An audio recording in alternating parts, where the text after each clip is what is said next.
You wanted accountability? So here's part 2. First, let me start off by saying thank you all. Because of you. Now, to what you all came here for. From the hotel records tied to the Snow Creek response, you've got names like Latara Harris, Eric Burrows, Devin Martin, Michael Arrington, Shayla Adams, Walla Blagay, Wanika Fisher, Marcus Jones, David Murray, Crystal Oriata, and many more. And they didn't just give us names, they gave us titles and departments. Chief of staffs, council members, directors, law enforcement, administrative staff. But here's the issue. Titles are not roles. In an emergency, you don't run operations based on job titles. You run them based on command structure. Who's incident command, who's operations, who's logistics, who's actually making decisions. Those answers still missing. In the grand scheme of it, quite honestly, doesn't matter. Yeah, but hear me out. I started off telling you all that this hotel stay was unnecessary. Come to find out, most of the meetings were virtual and almost all of the appointments were press conferences or social media breaks.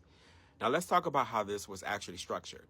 Most of the core stay period was January 24th through the 26th. 3 nights.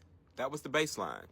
But when you look closer, some people only stayed 1 night and left. Others stayed the full 3. Some extended out to 4 nights. And then you've got something else. People coming back after the core operational window. Now why does that matter? Because according to the contract and the schedule, the primary meeting coordination space ended around January 27th. So if the operational space is winding down, why are certain individuals, especially from the legislative side, still showing up after that point?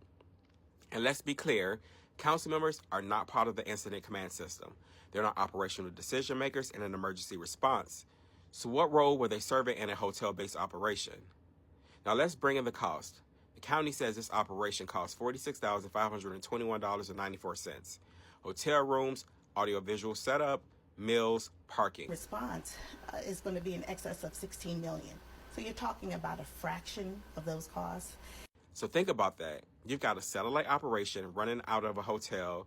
This wasn't a continuous 24-hour operation, and they still had to leave the hotel to travel to the operational EOC. There were defined meeting times, press conferences, briefings, coordination calls, and in between, breaks for brunch, breaks for dinner, with people checking in and out with no clearly defined command roles, and the costs stacking up along the way. So our residents were stuck while roads weren't cleared, while people were dealing with the storm in real time. The people running this operation went back to their rooms and went to sleep. So now step back. You've got the names, you've got the titles, you've got the cost, you've got the schedule. But what you're left with are more questions than answers.